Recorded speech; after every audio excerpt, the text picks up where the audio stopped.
हरे कृष्ण। ओम नमो भगवते वासुदेवाय। प्रिय भक्तगणों, आप सभी का आज की इस पावन और मंगलमय कथा में हृदय से स्वागत है। आज हम उस परम कल्याणकारी एकादशी की महिमा सुनने जा रहे हैं, जिसके प्रभाव से जन्म जन्मांतर के पाप पल भर में भस्म हो जाते हैं और मनुष्य मोह माया के अंधकार से मुक्त होकर प्रभु के परम धाम को प्राप्त करता है। ये है वैशाख मास के शुक्ल पक्ष की पावन एकादशी, जिसे समस्त संसार मोहिनी एकादशी के नाम से पूजता है। सनातन धर्म और हमारे शास्त्रों में वैशाख मास का अत्यंत विशेष महत्व बताया गया है।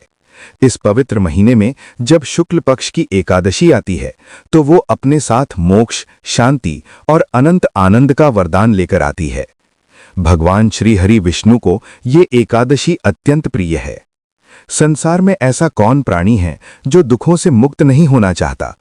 ये पूरा संसार मोह माया और अज्ञान के जाल में उलझा हुआ है।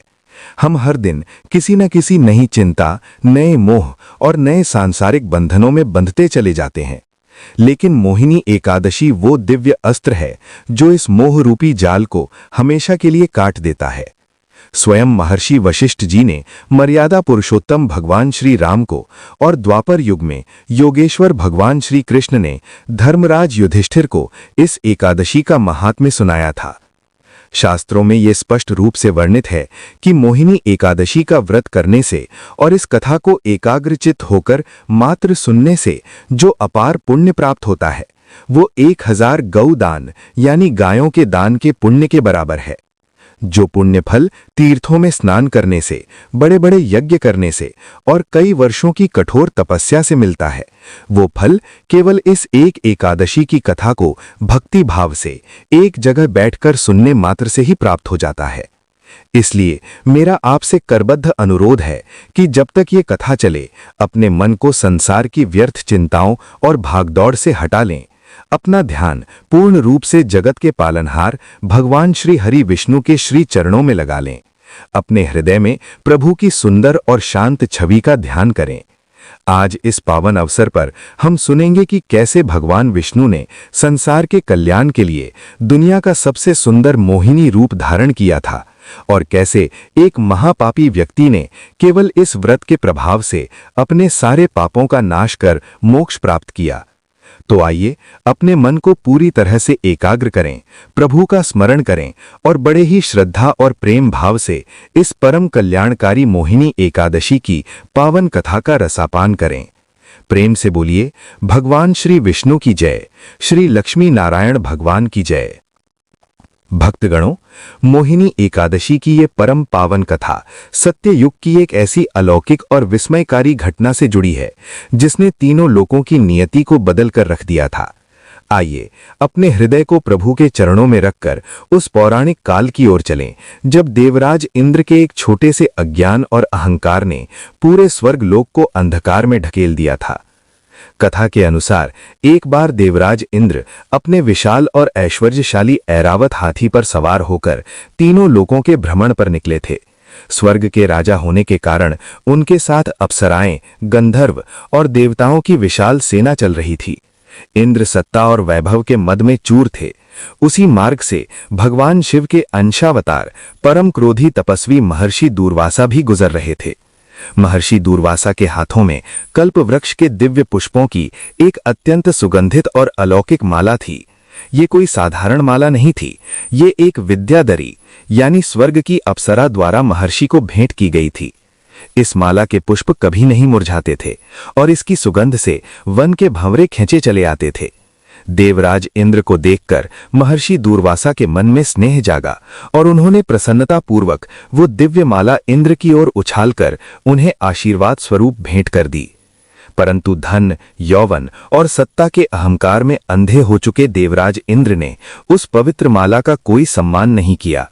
उन्होंने महर्षि को प्रणाम तक नहीं किया और अहंकारवश बिना किसी आदर के वो माला अपने ऐरावत हाथी के मस्तक पर डाल दी।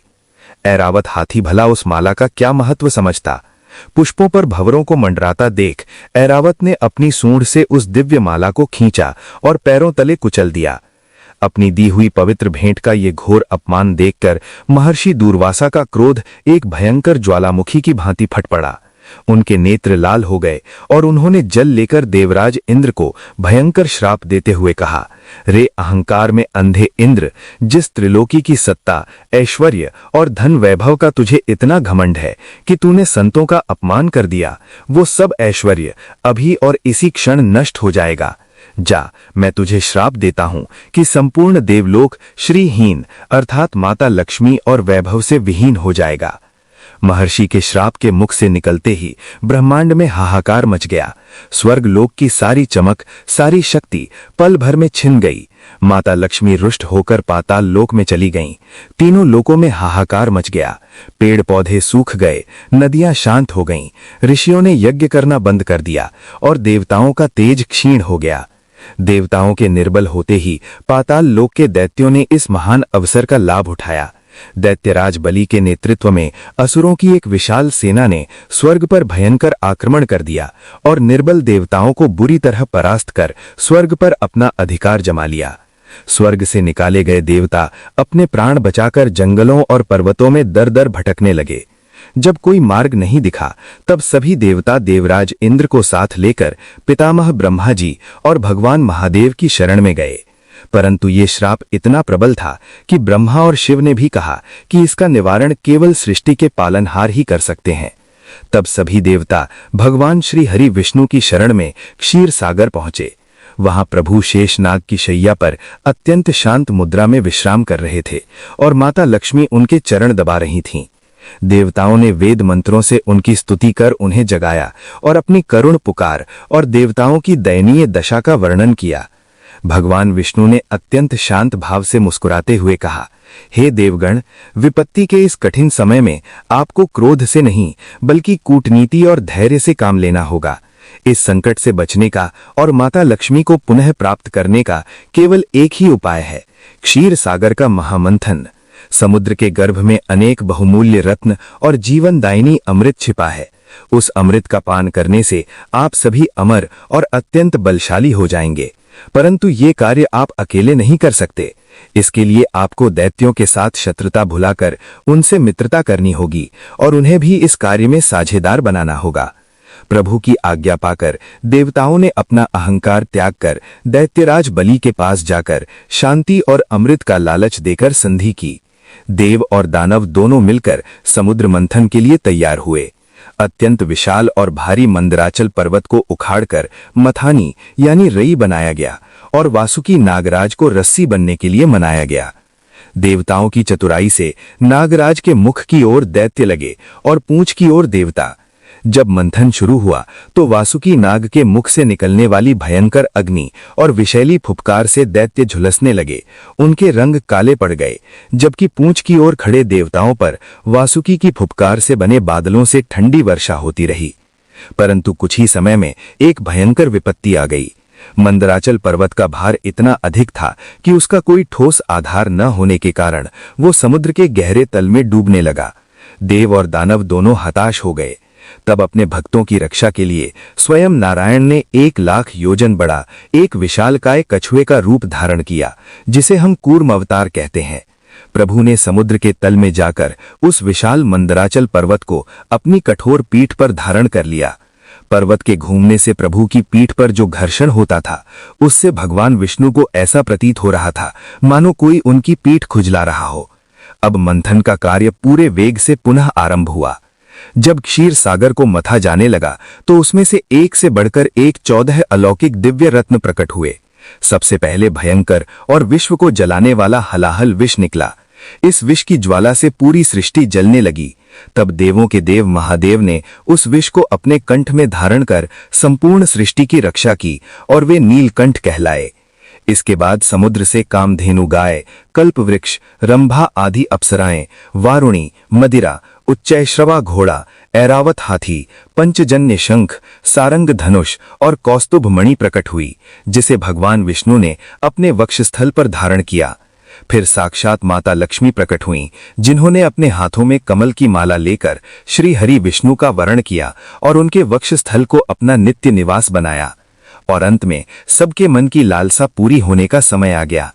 आयुर्वेद के जनक भगवान धन्वंतरी अपने हाथों में अमृत से भरा हुआ दिव्य स्वर्ण कलश लेकर समुद्र से बाहर आए। उस कलश को देखकर दैत्यों की नीयत तुरंत बिगड़ गई। वे झपटकर बलपूर्वक उस कलश को देवताओं के हाथों से छीन ले गए। दैत्य आपस में ही लड़ने लगे। मैं बड़ा हूं, पहले मैं पीऊंगा। नहीं, मैं राजा हूं, पहले मैं पीऊंगा। देवता एक बार फिर निराश, हताश और मृत्यु के भय से कांपते हुए भगवान विष्णु की ओर देखने लगे। देवताओं की इस व्याकुलता को देखकर भगवान विष्णु ने एक अद्भुत माया रची। उन्होंने एक अत्यंत मनमोहक, मायावी, नवयुवती और अद्वितीय स्त्री का रूप धारण किया। ये रूप इतना सुकोमल और आकर्षक था कि कोई भी महान से महान ऋषि मुनि इसे देखकर अपनी सुध-बुध खो बैठते। उनके नेत्र खिले हुए कमल के समान विशाल थे। मुख पर पूर्णिमा के चंद्रमा सी जादुई मुस्कान थी। कानों में स्वर्ण कुंडल झिलमिला रहे थे। शरीर पर दिव्य आभूषण थे और उनकी चाल में ऐसी मादकता थी जो पूरे ब्रह्मांड को अपने वश में कर ले। प्रभु का यही रूप संसार में मोहिनी अवतार कहलाया। मोहिनी रूप में भगवान श्री हरि अपने नुपुरों की झंकार करते हुए दैत्यों की सभा में पहुंचे। दैत्य उस परम सुंदरी को देखकर पूरी तरह से मोहित हो गए। उनके हाथ से शस्त्र गिर गए। वे अमृत को भूल गए। उनके मन में काम वासना जाग उठी और उन्होंने अमृत बांटने का कार्य बिना सोचे समझे उस अनजान सुंदरी मोहिनी को ही सौंप दिया। मोहिनी ने शर्त रखी, मैं जो भी करूं, चाहे वो न्याय हो या अन्याय, कोई मुझे बीच में नहीं टोकेगा। कामांध दैत्यों ने तुरंत ये शर्त मान ली। मोहिनी ने अपनी मधुर मुस्कान और मीठी बातों से दैत्यों को उलझा लिया। भगवान की माया से मोहित होकर दैत्य और देवता अलग अलग पंक्तियों में बैठ गए। मोहिनी ने बड़ी ही चतुराई से दैत्यों को केवल अपने रूप और तिरछी चितवन के जाल में फंसाए रखा और अमृत का कलश लेकर देवताओं को अमृत पिलाना शुरू कर दिया। इसी बीच स्वर भानु नाम का एक चालाक दैत्य देवताओं की इस चाल को समझ गया। वो रूप बदलकर देवताओं की पंक्ति में सूर्य और चंद्रदेव के बीच जाकर बैठ गया और उसने भी मोहिनी के हाथों से अमृत की कुछ बूंदें पी लीं। सूर्य और चंद्रदेव ने उसे पहचान लिया और मोहिनी को इशारा कर दिया। उसी क्षण भगवान विष्णु ने अपने भयंकर सुदर्शन चक्र से उस दैत्य का सिर धड़ से अलग कर दिया, परंतु तब तक अमृत उसके गले से नीचे उतर चुका था, इसलिए उसका सिर राहु और धड़ केतु के रूप में हमेशा के लिए अमर हो गए, जो आज भी बदला लेने के लिए सूर्य और चंद्र को ग्रहण लगाते हैं। जब तक दैत्यों को मोहिनी की इस महान माया का और अपनी मूर्खता का एहसास होता, तब तक देवता अमृत पीकर अमर और अत्यंत बलशाली हो चुके थे। भगवान विष्णु अपने वास्तविक रूप में आ गए। इसके बाद बलशाली देवताओं ने दैत्यों को भयंकर युद्ध में बुरी तरह परास्त कर पाताल लोक खदेड़ दिया और स्वर्ग पर पुनः धर्म, शांति और माता लक्ष्मी का वास स्थापित हुआ। हे भक्तगणों, जिस पावन दिन भगवान विष्णु ने ये अलौकिक मोहिनी रूप धारण करके देवताओं के प्राणों की रक्षा की थी और संसार को असुरों के विनाश से बचाया था, वो परम पवित्र दिन वैशाख मास के शुक्ल पक्ष की एकादशी का ही था। इसीलिए इस महान, सिद्ध और मोक्षदायिनी तिथि को मोहिनी एकादशी के नाम से जाना जाता है। आइए अब हम सुनते हैं मोहिनी एकादशी की वो मूल व्रत कथा, जिसे सुनने मात्र से बड़े पापी का भी उद्धार हो जाता है और जन्म जन्मांतर के संचित पाप कट जाते हैं। भक्तगणों, समुद्र मंथन और मोहिनी अवतार की अद्भुत महिमा सुनने के बाद आइए अब हम उस पावन व्रत कथा का श्रवण करते हैं जो साक्षात भगवान श्री कृष्ण ने धर्मराज युधिष्ठिर को सुनाई थी।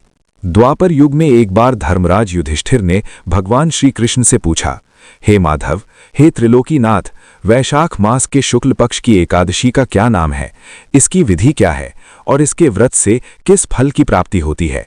कृपा करके मुझे विस्तार से बताएं। भगवान श्री कृष्ण ने मुस्कुराते हुए कहा, हे धर्मराज, जो कथा परम पिता ब्रह्मा जी ने महर्षि नारद को और महर्षि वशिष्ठ जी ने मर्यादा पुरुषोत्तम भगवान श्री राम को सुनाई थी, वही परम कल्याणकारी कथा मैं तुम्हें सुनाता हूँ। ध्यानपूर्वक सुनो। प्राचीन काल में पावन सरस्वती नदी के रमणीय तट पर भद्रावती नाम की एक अत्यंत सुंदर और समृद्ध नगरी बसी हुई थी। उस नगरी में चंद्रवंश में उत्पन्न हुए राजा द्युतिमान राज्य करते थे। उनके राज्य में प्रजा अत्यंत सुखी थी और धर्म का पालन करती थी।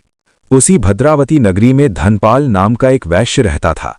वो भगवान श्री हरि विष्णु का परम भक्त था और स्वभाव से अत्यंत दानी और पुण्यात्मा था। उसने अपने नगर में प्यासों के लिए अनेक कुएं, प्याऊ, सरोवर बनवाए थे। यात्रियों के लिए धर्मशालाएं और भगवान के भव्य मंदिर बनवाए थे।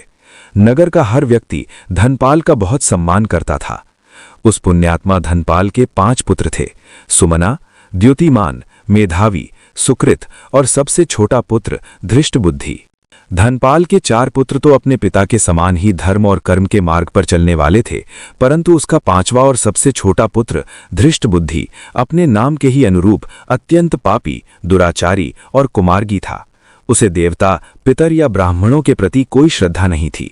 वो न तो कभी मंदिर जाता था और न ही कोई धर्म कर्म करता था। धृष्टबुद्धि का सारा समय वेश्याओं के साथ जुआ खेलने, मदिरा पीने और बुरे लोगों की संगति में ही बीतता था।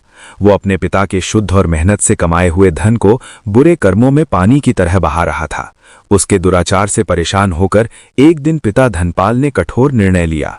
पिता, भाइयों और परिवार के सभी लोगों ने उस पापी धृष्टबुद्धि को घर से निकाल दिया और उससे सारे संबंध तोड़ लिए। घर से निकाले जाने के बाद धृष्टबुद्धि दर दर की ठोकरें खाने लगा। जब तक उसके पास पिता से चुराया हुआ थोड़ा बहुत धन और आभूषण बचे थे, तब तक उसके बुरे मित्रों ने उसका साथ दिया, परंतु जैसे ही उसका सारा धन समाप्त हो गया, उसके उन तथाकथित मित्रों और वेश्याओं ने भी उसे धक्के मारकर निकाल दिया। अब धृष्टबुद्धि अनाथ हो गया था। भूख प्यास से व्याकुल होकर वो दर दर भीख मांगने लगा। जो व्यक्ति कल तक रेशमी वस्त्र पहनता था और 56 भोग खाता था, आज वो फटे चिथड़ों में एक एक रोटी के लिए मोहताज हो गया। भूख से तड़पते हुए उसने चोरी करना शुरू कर दिया। कई बार राजा के सैनिकों ने उसे चोरी करते पकड़ा, परंतु उसके पिता धनपाल के सम्मान के कारण उसे छोड़ दिया जाता था। परंतु जब उसके पापों की सीमा पार हो गई तो राजा के आदेश पर सैनिकों ने उसे बहुत पीटा, जंजीरों में बांधा और नगरी से बाहर घने जंगल में फेंक दिया। घने और भयानक जंगल में धृष्टबुद्धि का जीवन नरक से भी बदतर हो गया। वो जंगली जानवरों की तरह जीवन जीने लगा। भूख मिटाने के लिए वो बहेलिया यानी शिकारी बन गया और निर्दोष पशु पक्षियों को मार कर खाने लगा। कई वर्षों तक वो इसी भयंकर पाप के दलदल में धंसा रहा। उसके शरीर पर मैल जम गया, बाल बड़े हो गए और उसकी शक्ल राक्षसों जैसी हो गई। परंतु भक्तगणों, भगवान की कृपा कब और कैसे किस पर हो जाए ये कोई नहीं जानता। अनजाने में ही सही कभी कभी व्यक्ति ऐसा भाग्यशाली मार्ग पकड़ लेता है जो उसके उद्धार का कारण बन जाता है। ऐसा ही एक दिन आया। वैशाख का पवित्र महीना चल रहा था। धृष्टबुद्धि जंगल में भटकते भटकते महर्षि कौंडिन्य के आश्रम के समीप पहुंच गया। महर्षि कौंडिन्य अभी अभी पवित्र गंगा नदी में स्नान करके आ रहे थे। पापों के बोझ तले दबा धृष्टबुद्धि आश्रम के बाहर खड़ा था। तभी अचानक हवा का एक झोंका आया और महर्षि कौंडिन्य के भीगे हुए वस्त्रों से टपकती हुई एक पावन जल की बूंद उस महापापी धृष्टबुद्धि के शरीर पर गिर गई। संत के वस्त्रों को छूकर आए उस पवित्र जल की एक बूंद का स्पर्श होते ही चमत्कार हो गया। धृष्टबुद्धि के जन्म जन्मांतर के पापों का अंधकार छटने लगा। उसकी सोई हुई चेतना जाग उठी। उसे अपने द्वारा किए गए भयंकर पापों का गहरा बोध हुआ। वो फूट फूट कर रोने लगा और दौड़कर महर्षि कौंडिन्य के चरणों में घिर पड़ा। आंसुओं से महर्षि के चरण धोते हुए धृष्टबुद्धि ने कांपते हुए कहा, हे मुनिवर, हे परम दयालु, मैंने जीवन भर केवल पाप किए हैं। मैंने चोरी की, निर्दोषों को मारा, मदिरा पी और अपने महान पिता का हृदय दुखाया है। मुझे नरक की अग्नि में भी स्थान नहीं मिलेगा। हे ऋषिवर, मुझ महापापी पर कृपा करें। मुझे कोई व्रत, कोई ऐसा तप या उपाय बताएं जिसे करने से मेरे इन भयंकर पापों का नाश हो सके और मेरा उद्धार हो सके। महर्षि कौंडिन्य ने उस दुखी प्राणी को उठाया। उनके हृदय में करुणा भर आई। उन्होंने शांत स्वर में कहा, हे पुत्र, तुमने सच्चे मन से पश्चाताप किया है। यही तुम्हारी सबसे बड़ी शुद्धि है। सुनो, मैं तुम्हें एक ऐसे व्रत के बारे में बताता हूं जो सभी पापों को जड़ से नष्ट कर देता है। वैशाख मास के शुक्ल पक्ष में जो एकादशी आती है उसका नाम मोहिनी एकादशी है। तूने जो भी बड़े बड़े पाप किए हैं, इस एकादशी के व्रत के प्रभाव से वे सब वैसे ही भस्म हो जाएंगे जैसे अग्नि के स्पर्श से सूखी घास जलकर राख हो जाती है। महर्षि की बात सुनकर धृष्टबुद्धि के जीवन में आशा की किरण जाग उठी। उसने महर्षि के बताए अनुसार पूरी श्रद्धा, भक्ति और कठोर नियमों के साथ वैशाख शुक्ल पक्ष की मोहिनी एकादशी का व्रत किया। भक्तगणों, उस एक व्रत के प्रभाव से चमत्कार हो गया। उस महापापी धृष्टबुद्धि के सारे पाप नष्ट हो गए। उसका मलिन शरीर अत्यंत सुंदर और दिव्य हो गया। उसने गरुड़ पर सवार होकर भगवान विष्णु के परम धाम वैकुंठ लोक को प्रस्थान किया।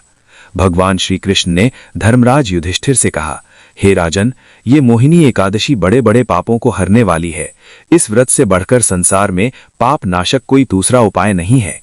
जो भी मनुष्य इस कथा को पढ़ता है या एकाग्रचित्त होकर सुनता है, उसे 1000 गौदान के बराबर महान पुण्य की प्राप्ति होती है। बोलिए श्री लक्ष्मी नारायण भगवान की जय, मोहिनी एकादशी माता की जय। भक्तगणों, मोहिनी एकादशी की ये परम कल्याणकारी कथा सुनने के पश्चात आइए अब हम इस पावन व्रत की संपूर्ण विधि और नियमों को जानते हैं। शास्त्रों में कहा गया है कि किसी भी व्रत का पूर्ण फल तभी प्राप्त होता है जब उसे सही विधि और पूर्ण निष्ठा के साथ किया जाए। मोहिनी एकादशी के नियम व्रत वाले दिन से नहीं बल्कि एक दिन पहले यानी दशमी तिथि से ही आरंभ हो जाते हैं। दशमी तिथि के दिन व्रती को सात्विक भोजन ग्रहण करना चाहिए। इस दिन मांस, मदिरा, लहसुन, प्याज, मसूर की दाल और बैंगन का सेवन भूलकर भी नहीं करना चाहिए। दशमी की रात्रि में पूर्ण ब्रह्मचर्य का पालन करें और भगवान विष्णु का स्मरण करते हुए भूमि पर या शुद्ध बिस्तर पर शयन करें। अब आती है परम पावन एकादशी की सुबह। एकादशी के दिन सूर्योदय से पूर्व यानी ब्रह्म मुहूर्त में उठना अत्यंत शुभ माना जाता है। उठकर सबसे पहले अपनी हथेलियों के दर्शन करें और धरती माता को प्रणाम करें। इसके पश्चात नित्य कर्मों से निवृत्त होकर स्नान करें।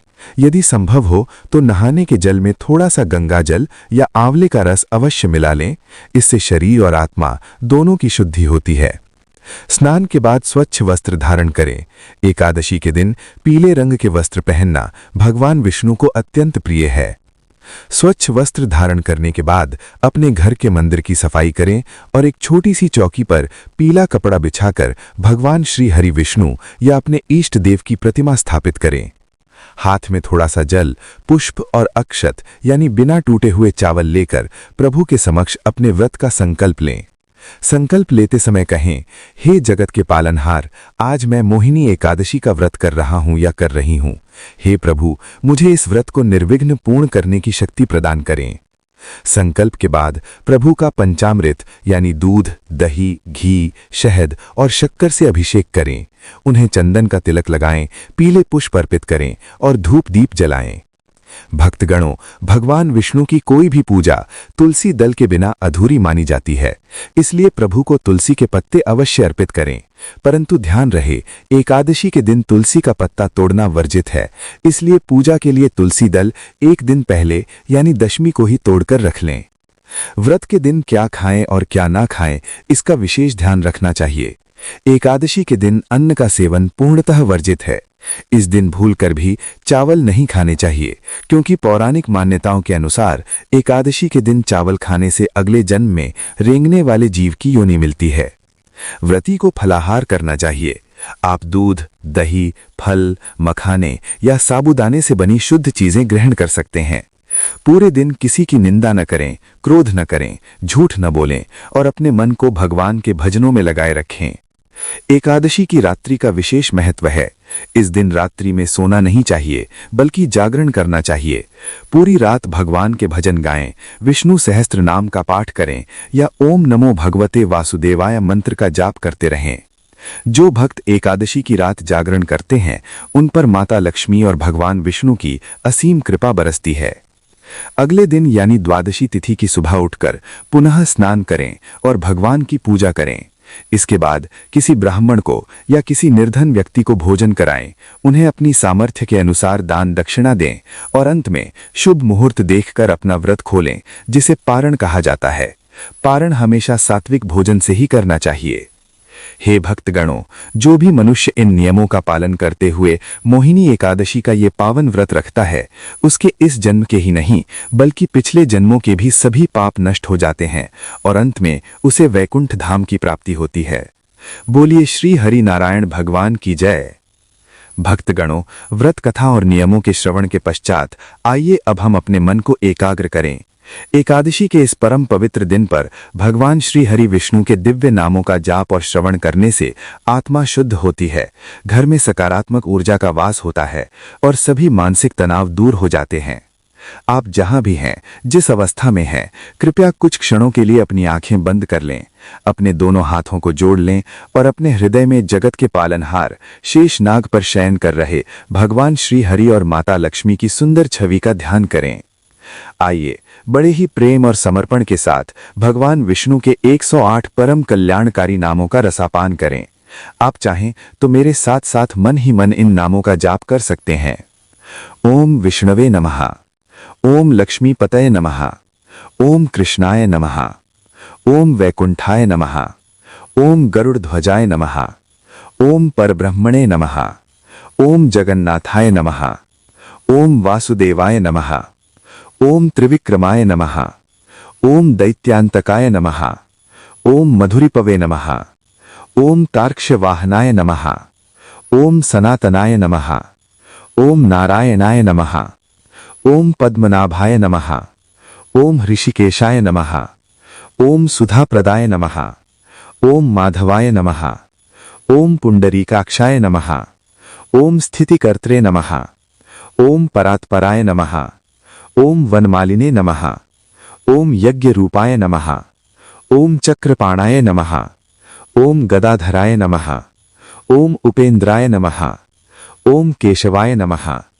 ओम हंसाय नमः, ओम समुद्रमथनाय नमः, ओम हरये नमः, ओम गोविंदाय नमः, ओम ब्रह्मजनकाय नमः, ओम कैटभासुरमर्दनाय नमः, ओम श्रीधराय नमः, ओम कामजनकाय नमः, ओम शेषशायिने नमः, ओम चतुर्भुजाय नमः, ओम पांचजन्यधराय नमः, ओम श्रीमते नमः, ओम शार्ङ्गपाणये नमः, ओम जनार्दनाय नमः, ओम पीतांबराय नमः, ओम दामोदराय नमः, ओम रमापतये नमः, ओम विश्वक्सेनाय नमः, ओम सत्यकीर्तये नमः, ओम नंदकिने नमः, ओम मुकुंदाय नमः, ओम अनंताय नमः, ओम भक्तानुकंपिने नमः, ओम अच्युताय नमः, ओम खड्गिने नमः, ओम विश्वये नमः, ओम वैकुंठनाथाय नमः, ओम नंदकिने नमः,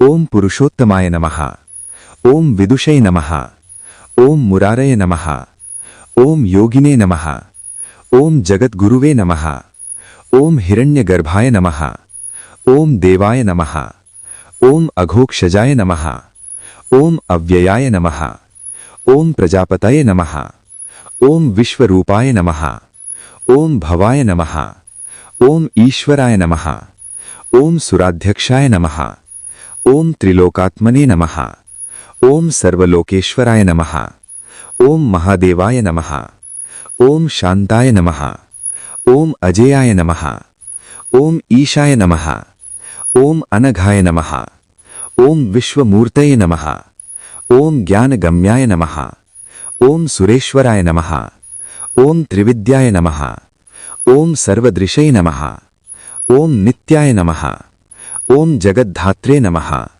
ओम जगत्प्रभवे नमः, ओम विश्वनाथाय नमः, ओम विश्वात्मने नमः, ओम विश्वकर्त्रे नमः, ओम विश्वभवये नमः, ओम विश्वेश्वराय नमः, ओम विश्वमूर्तये नमः, ओम योगनाथाय नमः, ओम योगेश्वराय नमः, ओम योगरूपाय नमः, ओम योगगम्याय नमः, ओम योगिने नमः, ओम परपरायणाय नमः, ओम योगध्येयाय नमः, ओम योगिहृत्पद्मवासिने नमः, ओम योगिनां वरदाय नमः, ओम योगिनां प्रभवे नमः, ओम सर्वज्ञाय नमः, ओम सर्वभूतात्मने नमः, ओम सर्वभूतेश्वराय नमः, ओम सर्वदेवाय नमः, ओम सर्वदेवेश्वराय नमः, ओम सर्वदेवमयाय नमः, ओम सर्वदेव प्रपूजिताय नमः, ओम श्रीमन महाविष्णवे नमः। हे प्रभु, इन पवित्र 108 नामों का श्रवण करने वाले प्रत्येक भक्त की मनोकामना पूर्ण करना, उनके जीवन से सभी कष्टों और रोगों का नाश करना। प्रेम से बोलिए श्री लक्ष्मी नारायण भगवान की जय, सत्यनारायण स्वामी की जय। भक्तगणों, मोहिनी एकादशी की पावन कथा, नियमों और भगवान के दिव्य 108 नामों के श्रवण के पश्चात आइए अब हम सभी मिलकर अत्यंत प्रेम और श्रद्धा के साथ जगत के पालनहार भगवान श्री हरि विष्णु की आरती करें। आप जहां भी बैठकर इस कथा को सुन रहे हैं, कृपया अपने हाथों को जोड़ लें, नेत्रों को बंद कर लें और मेरे साथ इस पावन आरती का गान करें। ओम जय जगदीश हरे, स्वामी जय जगदीश हरे। भक्त जनों के संकट, दास जनों के संकट क्षण में दूर करे। ओम जय जगदीश हरे। जो ध्यावे फल पावे, दुख बिन से मन का, स्वामी दुख बिन से मन का। सुख संपत्ति घर आवे, सुख संपत्ति घर आवे, कष्ट मिटे तन का। ओम जय जगदीश हरे। मात पिता तुम मेरे, शरण गहूँ मैं किसकी, स्वामी शरण गहूँ मैं किसकी। तुम बिन और न दूजा, प्रभु बिन और न दूजा, आस करूं जिसकी। ओम जय जगदीश हरे। तुम पूर्ण परमात्मा, तुम अंतर्यामी, स्वामी तुम अंतर्यामी। पार ब्रह्म परमेश्वर, पार ब्रह्म परमेश्वर, तुम सबके स्वामी। ओम जय जगदीश हरे। तुम करुणा के सागर, तुम पालन करता, स्वामी तुम पालन करता। मैं मूर्ख खल कामी, मैं सेवक तुम स्वामी, कृपा करो भरता। ओम जय जगदीश हरे। तुम हो एक अगोचर, सबके प्राणपति, स्वामी सबके प्राणपति। किस विधि मिलूं दयामय, किस विधि मिलूं कृपामय, तुमको मैं कुमति। ओम जय जगदीश हरे। दीन बंधु दुख हरता, तुम ठाकुर मेरे, स्वामी तुम रक्षक मेरे। अपने हाथ उठाओ, अपनी शरण लगाओ, द्वार पड़ा तेरे। ओम जय जगदीश हरे। विषय विकार मिटाओ, पाप हरो देवा, स्वामी कष्ट हरो देवा। श्रद्धा भक्ति बढ़ाओ, श्रद्धा प्रेम बढ़ाओ, संतन की सेवा। ओम जय जगदीश हरे। स्वामी जय जगदीश हरे। भक्त जनों के संकट क्षण में दूर करे। आवाहनम न जानामि, न जानामि विसर्जनम, पूजाम चैव न जानामि, क्षमस्व परमेश्वरः। हे प्रभु, हम अज्ञानी हैं, न आपका आवाहन करना जानते हैं, न विसर्जन और न ही पूजा की सही विधि जानते हैं। हमारी इस कथा और पूजा में जो भी भूल चूक हुई हो, उसे अपने बालक समझकर क्षमा करना और हम सभी पर अपनी कृपा दृष्टि बनाए रखना। प्रिय भक्तगणों, इसी के साथ मोहिनी एकादशी की यह परम कल्याणकारी कथा यहाँ संपन्न होती है। आशा है भगवान श्री हरि विष्णु की कृपा से आपके जीवन के सभी कष्ट दूर होंगे और आपके घर में सुख, शांति तथा समृद्धि का वास होगा। अगर आपको ये कथा सुनकर आत्मिक शांति मिली हो तो इस वीडियो को लाइक अवश्य करें और अपने परिवार तथा मित्रों के साथ शेयर करके उन्हें भी इस महान पुण्य का भागीदार बनाएं। आने वाले सभी प्रमुख व्रतों, त्योहारों और एकादशियों की प्रामाणिक कथाएं विस्तार से सुनने के लिए आपके अपने इस चैनल को सब्सक्राइब करना न भूलें। कमेंट बॉक्स में अपनी हाजिरी लगाते हुए ओम नमो भगवते वासुदेवाय या जय श्री हरि अवश्य लिखें। भगवान विष्णु आप सभी की मनोकामनाएं पूर्ण करें। धन्यवाद और मिलते हैं अगली पावन कथा में। जय श्री कृष्णा। राधे राधे।